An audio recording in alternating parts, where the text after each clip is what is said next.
Hello viewers, welcome to my channel Electrical Study.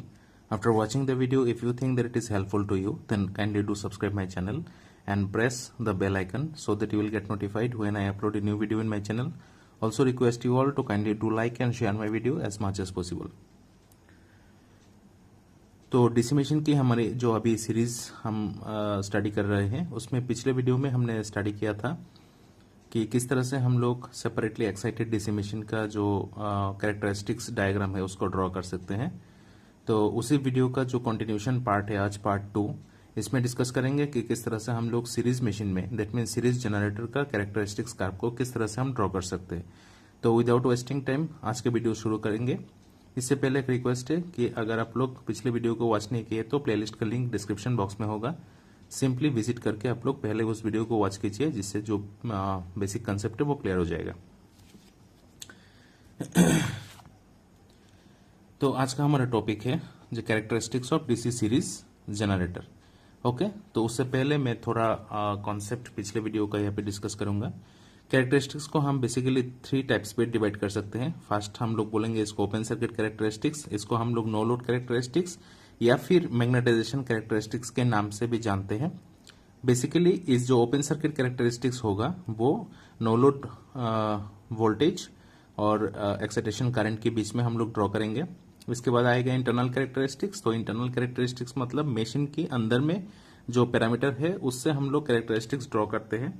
तो आप लोग जानते हैं कि डीसी मशीन के अंदर में क्या होता है, वोल्टेज जनरेट होता है जिसको हम लोग बोलते हैं जनरेटेड वोल्टेज ई सफिक्स जी, और आर्मेचर करंट होता है। दैट मीन्स अगर वोल्टेज होगा तो करंट होगा। तो इन दोनों के बीच में अगर कैरेक्टरिस्टिक्स कर्व को ड्रॉ करेंगे तो उसको हम लोग बोलेंगे इंटरनल कैरेक्टरिस्टिक्स।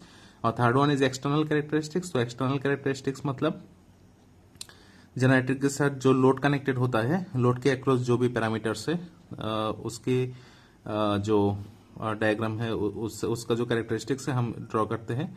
तो basically external characteristics generated voltage और जो लोड करंट होता है उसके बीच में हम लोग ड्रॉ करते हैं, राइट। तो विदाउट वेस्टिंग टाइम हम लोग टॉपिक पे मूव करेंगे।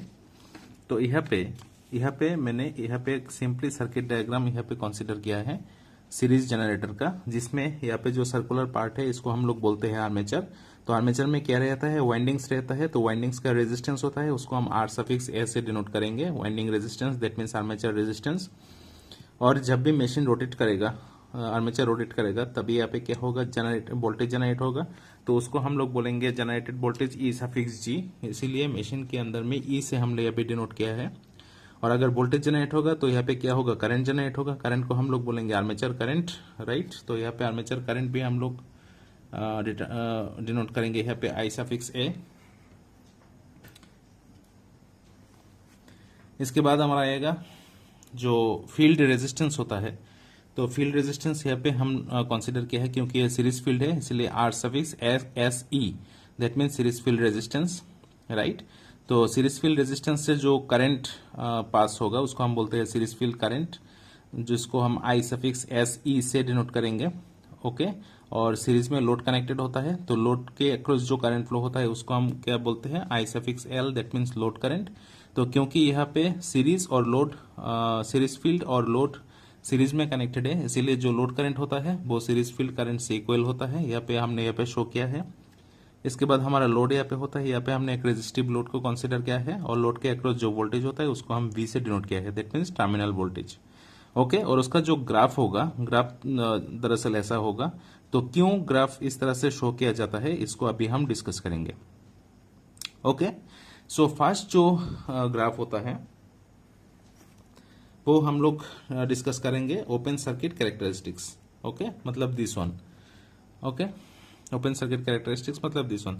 तो ओपन सर्किट कैरेक्टरिस्टिक्स हम किससे कौन सा पैरामीटर को कंसीडर करते हैं, एक होता है हमारा फील्ड करंट और दूसरा होता है हमारा नो लोड वोल्टेज। तो नो लोड वोल्टेज मतलब क्या होगा, जब भी हम लोग ओपन सर्किट कैरेक्टरिस्टिक्स डिटरमाइन करेंगे तो यहाँ पे लोड कनेक्ट नहीं होगा, राइट। दैट मीन्स हम लोग लोड टर्मिनल को ओपन करना पड़ेगा, ओके। तो यहाँ पे अगर हम लोग लोड ओपन करेंगे तो जनरेटर में जितना भी वोल्टेज जनरेट होगा वो होगा no load voltage E suffix E naught, right. और हमारा जो फील्ड होगा, फील्ड का जो करंट होगा वो होगा आई सफिक्स एफ। तो ओपन सर्किट कैरेक्टरिस्टिक्स में हम लोग क्या करते हैं, पहले लोड को ओपन करते हैं, सेकंड क्या करते हैं, जो हमारा सीरीज फील्ड वाइंडिंग है उसमें हम लोग एक सेपरेट सप्लाई प्रोवाइड करते हैं, राइट। यहाँ पे हम लोग सेपरेट सप्लाई प्रोवाइड करते हैं, इसको बोलते हैं excitation voltage. Okay, excitation voltage provide करते हैं। तो अगर हम लोग फील्ड में सेपरेट सप्लाई प्रोवाइड करेंगे तो वो सेपरेटली एक्साइटेड मशीन की तरह काम करेगा। ओके, इसीलिए जो ओपन सर्किट कैरेक्टरिस्टिक्स होता है वो कुछ सेपरेटली एक्साइटेड मशीन का जो कैरेक्टरिस्टिक्स होता है उस वो सेम होता है। अब इस सेपरेटली एक्साइटेड मशीन का कैरेक्टरिस्टिक्स को समझने के लिए आप लोग पिछले वाला जो वीडियो है सेपरेटली एक्साइटेड मशीन का कैरेक्टरिस्टिक्स उसको पहले देखिए, जिससे क्या होगा वो कॉन्सेप्ट हो जाएगा, वो कॉन्सेप्ट क्लियर हो जाएगा। तो यहाँ पे आप लोग देख सकते हैं जो ग्राफिकल रिप्रेजेंटेशन है वो जीरो से स्टार्ट ना होकर थोड़ा ऊपर से स्टार्ट होता है। This is because of the residual voltage, okay, residual magnetism. तो यहाँ पे रेसिडुअल मैग्नेटिज्म के इफेक्ट होता है, इसीलिए जो हमारा ग्राफ है वो थोड़ा ऊपर से स्टार्ट होता है, राइट। अभी क्या होगा, अभी हम लोग आते हैं इंटरनल कैरेक्टरिस्टिक्स में। तो इंटरनल कैरेक्टरिस्टिक्स में हम लोग ग्राफ ड्रॉ करते हैं, जो वोल्टेज जनरेट होता है वो उसके साथ जो आर्मेचर करंट होता है उसके बीच में हम लोग ग्राफ को ड्रॉ करते हैं, राइट।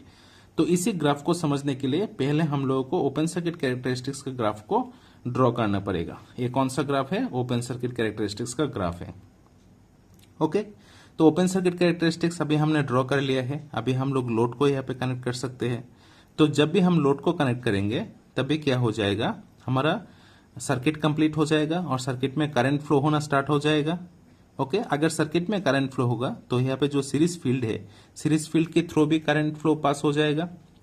एट दैट टाइम हम लोग जो एक्सटर्नल सप्लाई यहाँ पे कंसीडर करेंगे उसको हम लोग डिस्कनेक्ट कर सकते हैं, राइट।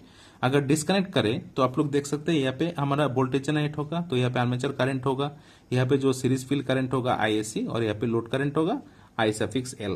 तीनों करंट क्या हो जाएगा, इक्वल हो जाएगा, क्योंकि सभी component field, armature and load series में कनेक्टेड है। Okay, so that means all the currents will be same. और अगर सेम करंट हो जाएगा अभी तभी क्या स्टार्ट हो जाएगा, यहाँ पे हमारा आर्मेचर करंट हो गया, तो हमारा जो आर्मेचर है, आर्मेचर में क्या हो जाएगा, आर्मेचर रिएक्शन स्टार्ट हो जाएगा। Okay, so just because of armature reaction हमारा जो सेकंड ग्राफिकल रिप्रेजेंटेशन आएगा ये थोड़ा नीचे आएगा। ओके, तो यहाँ पे जो गैप है, इस गैप को हम बोलते हैं आर्मेचर रिएक्शन ड्रॉप, जो कि इस ग्राफिकल रिप्रेजेंटेशन में हमने शो किया है। ओके, तो क्योंकि आर्मेचर में आर्मेचर रिएक्शन होता है, ओके, आर्मेचर रिएक्शन में क्या होता है, जो फील्ड वाइंडिंग का फ्लक्स है वो आर्मेचर फ्लक्स को डिस्टॉर्ट करना स्टार्ट कर देता है। ओके, इसी वजह से जो हमारा जनरेटेड वोल्टेज होता है, वोल्टेज का वैल्यू थोड़ा कम हो जाता है। ओके, तो इसको हम लोग बोलेंगे इंटरनल कैरेक्टरिस्टिक्स, जो कि आर्मेचर करंट के साथ जनरेटेड वोल्टेज का होता है। ओके, इसको हम बोलेंगे इंटरनल कैरेक्टरिस्टिक्स। लास्ट होता है हमारा एक्सटर्नल कैरेक्टरिस्टिक्स। एक्सटर्नल कैरेक्टरिस्टिक्स किसके बीच में होता है, जो जनरेटेड वोल्टेज होता है इसके साथ हमारा जो लोड करंट होता है उसके साथ होता है। इसको समझने के लिए हम लोग पहला दो ग्राफ को ड्रॉ करेंगे। तो फर्स्ट ग्राफ हमारा हो गया ओपन सर्किट कैरेक्टरिस्टिक्स और दूसरा ग्राफ हो गया हमारा इंटरनल कैरेक्टरिस्टिक्स। बीच में जो है वो है armature reaction drop, armature reaction drop. Okay, तो इसके बाद जब भी क्या होगा, लोड की तरफ जब हम लोग शिफ्ट करेंगे तभी क्या होगा, आर्मेचर में जो वाइंडिंग है, वाइंडिंग के अक्रॉस, वाइंडिंग मतलब क्या होता है, कंडक्टर होता है, तो कंडक्टर में रेजिस्टेंस ड्रॉप होता है, that means IA × RA drop होगा आर्मेचर में। Okay, armature current into armature resistance. और सीरीज में क्या है, सीरीज फील्ड वाइंडिंग कनेक्ट है, तो इसमें क्या होगा, series field current into series field resistance, और एक रेजिस्टेंस ड्रॉप हो जाएगा। तो यहाँ पे क्योंकि IA और ISC सेम होगा, तो यहाँ पे हम लोग लिख सकते हैं IA × RA + RSC। ओके, तो हमारा जो ग्राफ होगा, ग्राफ थोड़ा ऐसा आएगा। तो यहाँ पे जो ड्रॉप होगा वो होता है हमारा IA/RA + ISC × RSC drop. Okay, तो यहाँ पे जो ग्राफिकल रिप्रेजेंटेशन आता है हमारा फाइनल, इसको हम लोग बोलते हैं external characteristics. Okay, so this is all about the characteristics of series field generator.